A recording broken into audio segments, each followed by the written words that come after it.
Hello, everyone, and thank you so much for joining us. I'm Shadil Stepan, the Communications and Creative Manager at Born This Way Foundation. Right now, we're on our 15th day of Be Kind 21, one of our largest campaigns of the year that invites the public to practice an intentional act of kindness for 21 days from September 1st to September 21st. I'm so excited to see all of the engagement online and all of the wonderful stories of kindness, resilience, and bravery that have come out so far.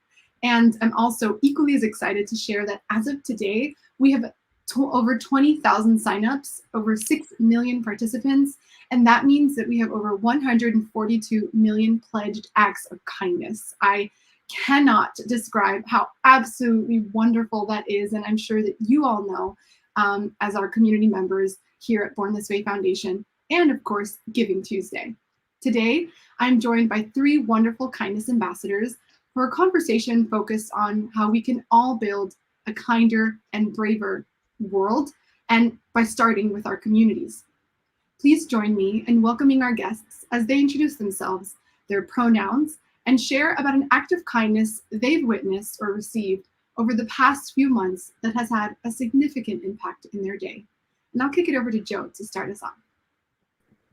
Hey everyone, thanks Shadil for that wonderful introduction. I'm so happy to be here. I'm Joe Holmes, my pronouns are he, him, and I'm on the advisory board of Born This Way Foundation. I'm talking to you right now from the UK, where I'm doing a creative writing degree at the University of Essex, and alongside that I'm a writer, presenter and songwriter. And you've also asked us to share a kind act that's impacted us recently, and sometimes we don't often notice kind acts, and there's kind acts all around us every single day. And I really feel what happens when we take notice of those acts of kindness is we can really feel that abundance of kindness and feel the gratitude to how much kindness is in the world. And in that way, every act of kindness is significant because every act of kindness has unlimited potential. We don't know where that act of kindness can lead us. We don't know what knock-on effects that can have. And I think for me, the acts of kindness that have been most significant to me recently is when people have pulled me to one side and said, thank you, I see what you're doing. I see why you're doing that. Thank you for doing that. And I'm proud of you. And when people go out their way to say things like that and do that type of act of kindness, it really tells you that you're being seen, you're being recognized for what you're doing and who you are. That just feels so good. It does so much for our hopes, our dreams, our self-worth, our self-belief. And I feel like that can really unlock all of the barriers we have around us to allow us to reach our full potential. So that's really acts of kindness that have had a significant impact on me recently. Thank you so much, Joe. And I resonate with that so much about performing acts of kindness, also helping us be more aware of the acts of kindness happening around us. And I'd love to kick it over to Kate to share a little bit more about herself. Hi, everybody, and thank you so much for having me here. This is such an important conversation, and I'm really glad to be a part of it. My name is Kate. I am she, her, hers, and I'm an operations associate with Team Rubicon. So what that means is that I mobilize volunteers to respond to natural disasters and humanitarian crises in Tennessee and Kentucky. So it's been a very, very active year, and a lot of times being in the disaster space, which is a whole lot to take on mentally, we see almost acts of heroism and kindness together. So I would like to share how an act of kindness actually spurred yet a bigger drive to kindness.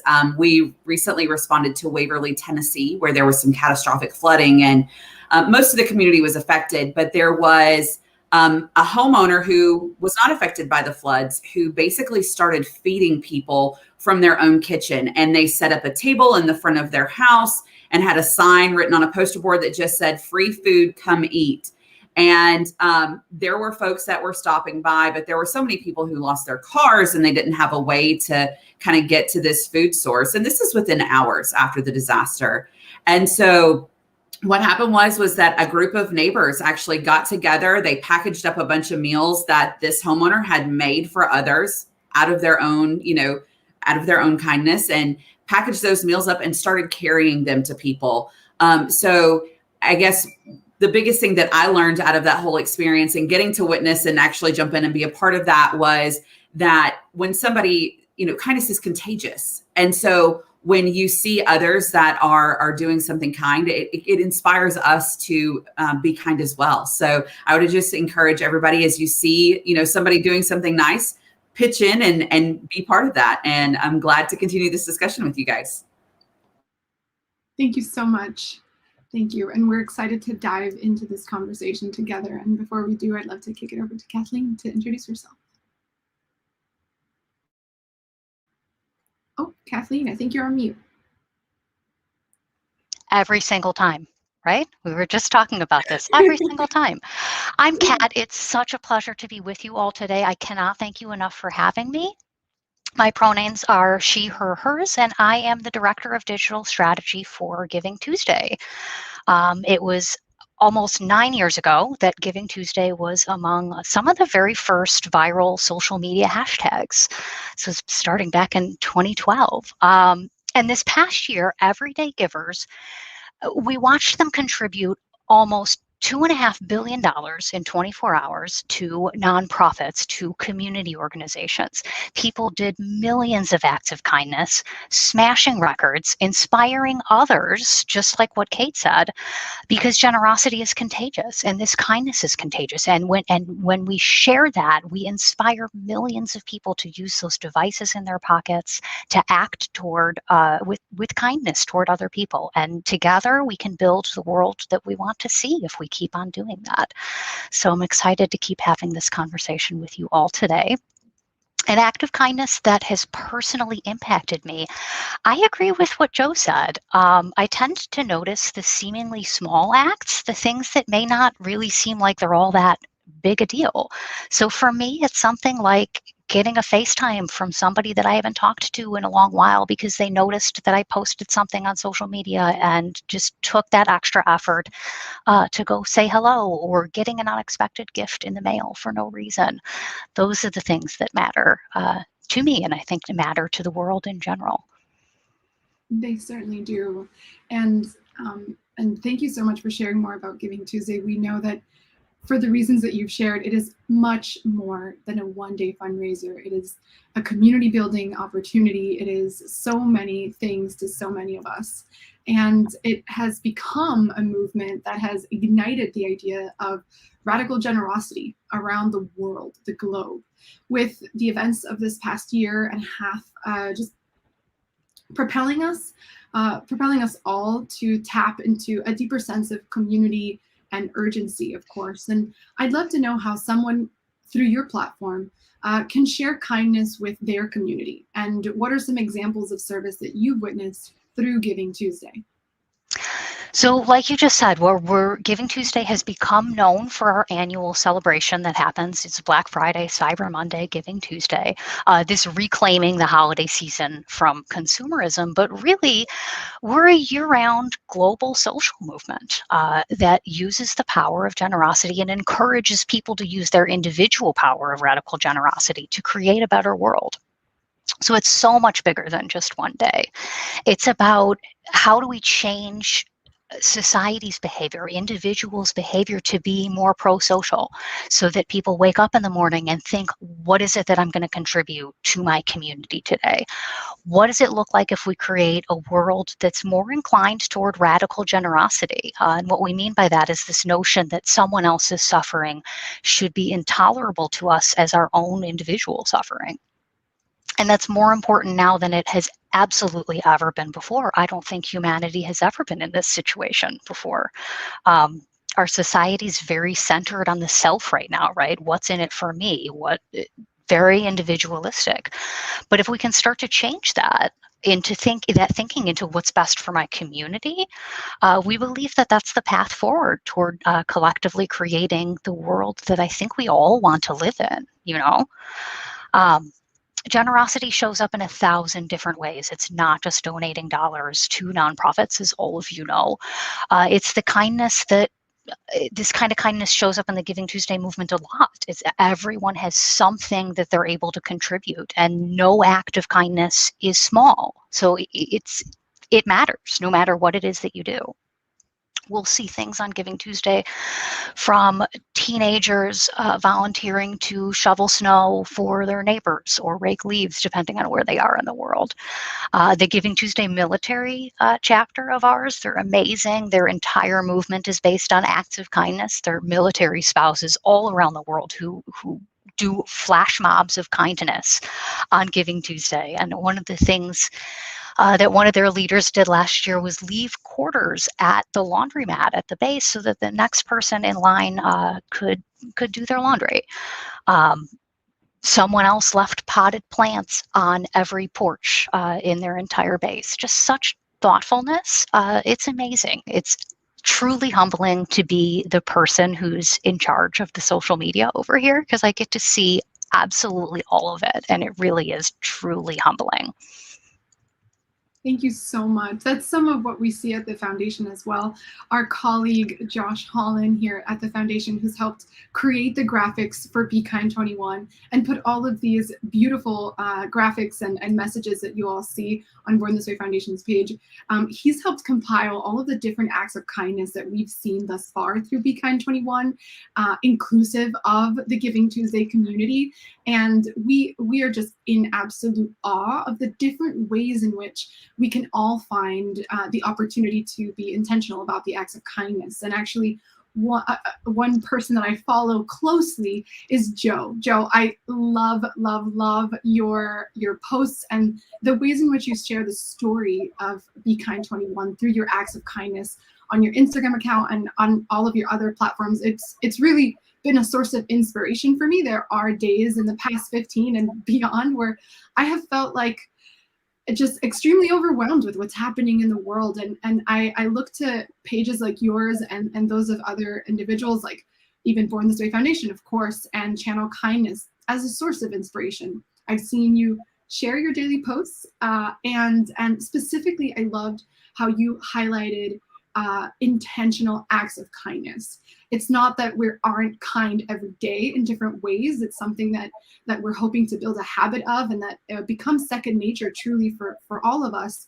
But to think about the intentional acts of kindness is remarkable. And I'd love to know how you created a space for intentional acts of kindness in your life.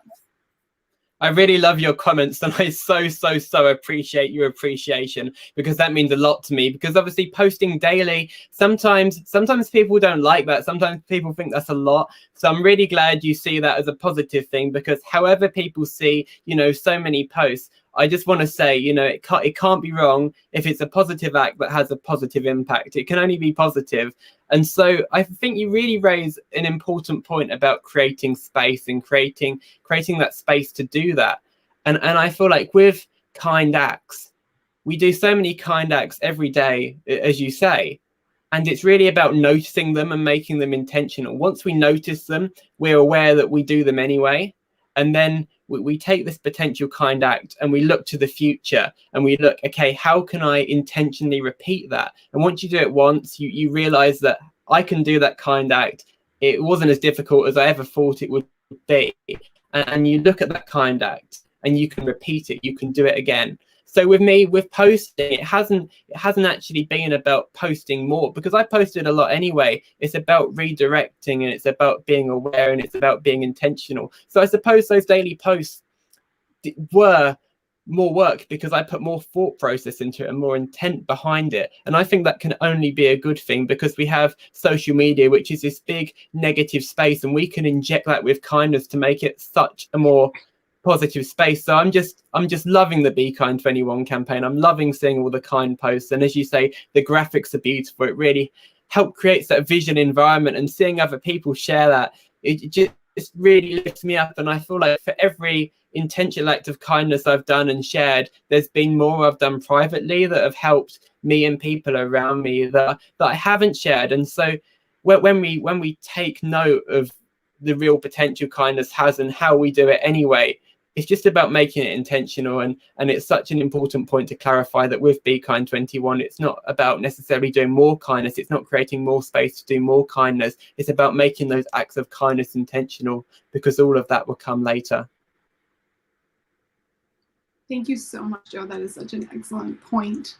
And it sounds like it's really resonating with folks in the comment section and everyone who's tuning in. Thank you all so much for your comments and for the love that you're sharing with our panelists. We invite you to share about the acts of kindness that you've experienced in your life in the comment section as well. We'd love to hear them. Please feel free to do that or to share on your platforms using the hashtag BeKind21.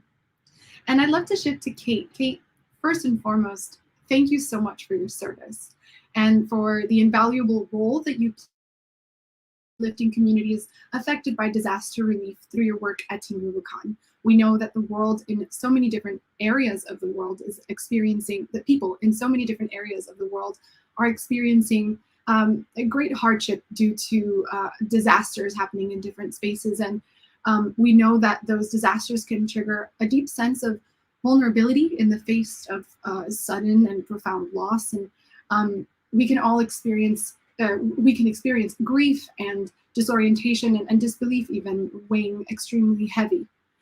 It's commonly used and a very true phrase, but we can't pour from an empty cup. And I'd love to hear, what are some ways that you show kindness to yourself?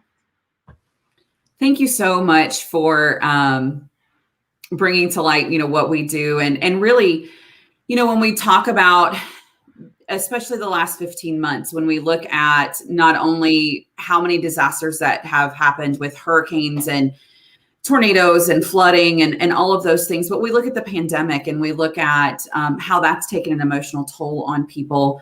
We've noticed it within our ranks of volunteers at Team Rubicon as well, that, everybody's tired. We feel like we've been running this marathon. And we're definitely not stopping, and we're going to continue to serve the communities ahead of time. But as you said, you can't pour from an empty cup. And one of the things that one of our cultural principles in Team Rubicon is we say, change your socks. And for those people that are, long distance hikers or have been in the military, you understand that you have to take care of your feet, right? And so we say to change your socks. And that is a top-down thing, whether if you're a volunteer, whether you're an employee of Team Rubicon, it doesn't matter. We buddy check each other. We make sure that we are taking that time to step back from the mission. We are taking that time to practice self-care, that we, if you see a colleague or a friend that is, maybe they've been in the disaster space too long, or they've been working really, just too hard. We say, hey, have you changed your socks lately? And for us, that's kind of a trigger point of saying like, hey, I need to take some time.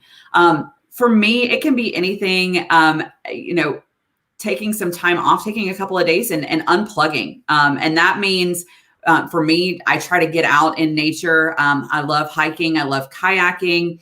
I love painting.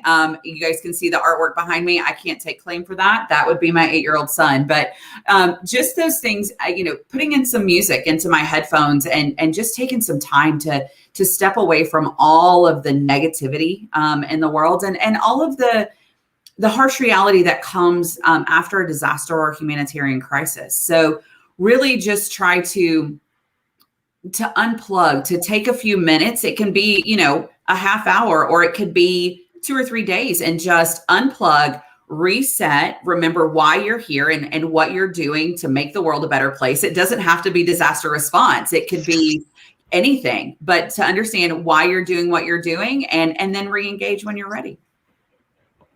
That is such a great point, to be able to unplug and to take a moment to reflect on what's happened and to really process. I'll admit it is very hard for me to stay away from this guy.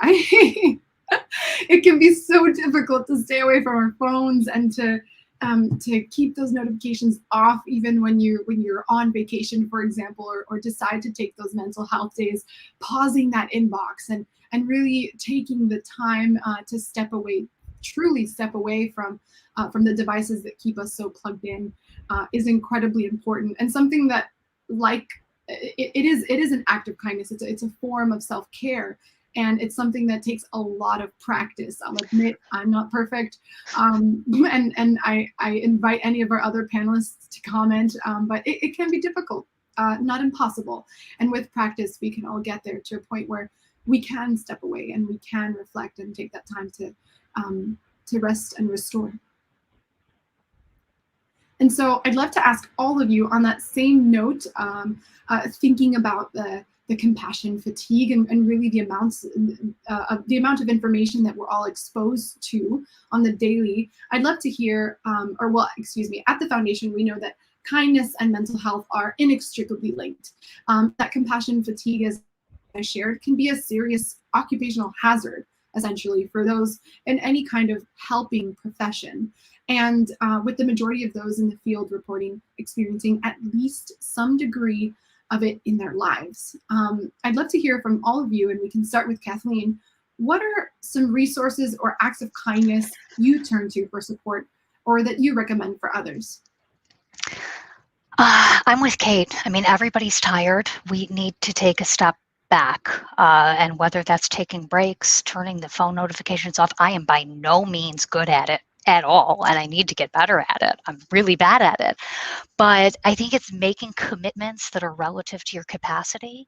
I think it's remembering that you're not perfect and acknowledging that, and that you're not a superhero and you're not supposed to be, and that we are all just humans out here trying to be the best that we can, and making space for that. I'm by no means good at it. Still out here practicing. So hoping to get some advice from you all. Thank you so much. And Kate? If there's any other tips or resources that you have. Yeah, so I'm a huge proponent for moving your body, right? What can you do to get active? I like to go to the gym, but like for a lot of people, gyms have been closed.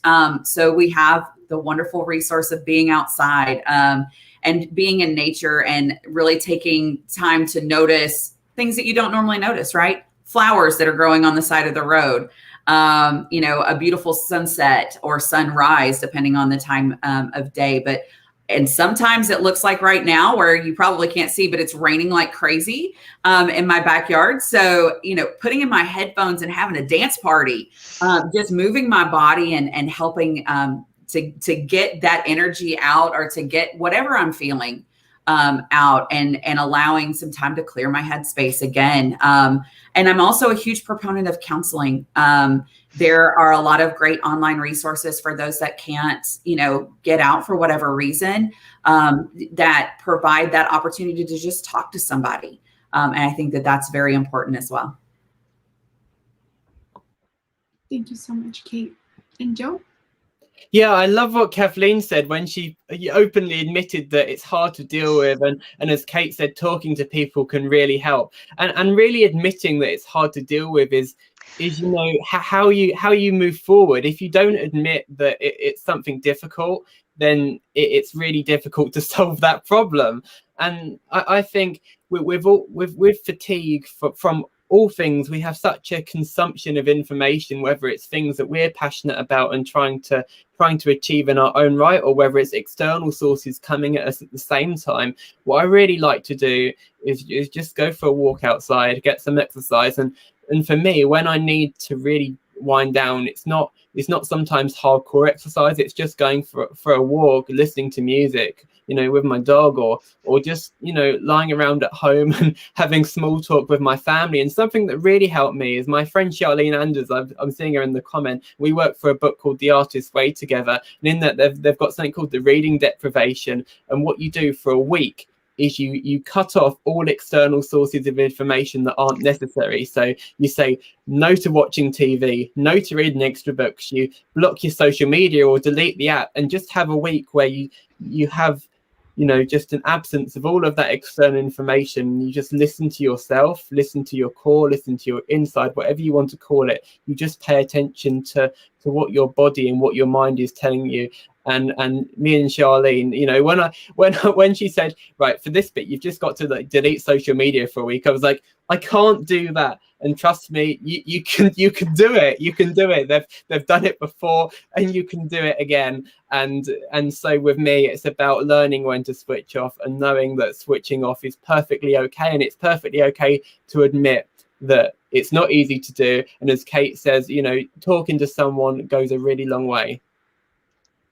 Thank you all so much for such wonderful advice. Joe, I'm literally opening up my calendar and trying to see if there's a point in time in the coming months where I can just take that full week. And like you shared, it's not easy, but when we give ourselves the permission to rest and restore and to take a moment, however long that is, and however attainable it is in your current situations, is incredibly important. And we recommend it. And at Born This Way Foundation, you all mentioned a lot of the different things that you lean on throughout this conversation. And it's so closely tied to what Born This Way Foundation and our friends at Find Your Anchor created, which is called Please Stay. PleaseStay.us is a website with mental health information, evidence-based self-care tips, and suggestions for anchors, which can be anything keeping you here and grounded from day to day or from moment to moment. And some examples include stepping outside for a breather, stopping for 30 seconds to breathe deeply if that's available to you, and dancing to your favorite song. For me in particular, my anchors are my younger sister. And lately I've just created the space to go outside and catch some good tunes while I skate. That's really helped given me a lot of mental clarity. And I'd love to hear what your anchors are. For everyone who's tuned in, please share your anchors in the comments section as we share ours. Kate, would you like to kick us off? Absolutely. And I love, so I'm a Navy vet, so I love that you're using an anchor in this conversation, because it's really that thing that holds us in place, right? And when I think about my anchors, I think about my fiance, Brian. He is a teacher. And so we have completely different jobs, and we're able to really talk about things that we experience in our work and share. And it's a non-judgmental space. I'm very, very anxious and very high energy, and he's way more laid back than I am. So it's a nice balance that he's able to hold that space for me when I need to talk. And also, again, I've mentioned trying to move my body. I like to go to the gym or to nature's gym. And again, just like you were talking about, putting those tunes in your head and just tuning out, I think is very important. It helps me bring things back into perspective. And I think for a lot of us, unfortunately, this time in the pandemic and with all the things that are going on in the world, we see fractured reality, and it exhausts us. And so whatever you can do to bring yourself back to center. I have a friend who meditates twice a day. I wish I had the ability, but I'm working on it. But again, I love people that hold space for me like that and allow me to share and get out and move my body. Thank you so much, Kate. And Joe? I really think for me, my anchors are my family. They what really hold me together. And I remember something just as you all were talking, and I was reading the comments, and I was just thinking, and it came back to me, and this memory always comes back to me, and it was always something that has come back to me. And I don't know why, because it was one of the most insignificant days and conversations, and it was, I don't know, a bad day at school. I got into trouble, which I rarely get into trouble for, but it was something really insignificant. But knowing me and knowing I tried to be so well behaved and so good, I was really stressing about it. And my parents turned around and said to me, no matter what happens at that school, you're going to go out in life, but you can always come back, and we won't judge you for that. We'll always be here to support you no matter that thing. So having that anchor that's always there. So as Kate said, if you go for a Navy reference, if the sea is really choppy, you can always go back and put that anchor down someplace else. So for me, it's my family.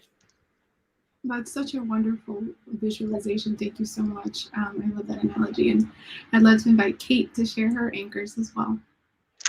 My family too. I'm right there with you. Kate, I think my husband and I have a very similar relationship that you do. We balance each other, My group chat, that's one of my anchors. No matter how bad things get, I always have them to go back to. And my community, and being in tune with my community. And when I'm out on those walks in my neighborhood, checking in with what's going on and what's happening in my community, whether that's good things or bad things or things or gaps that I can help fill. And thinking about what can I do today to be a contributing member to my neighborhood, to my community. That's the stuff that really feeds my soul. Thank you all so much.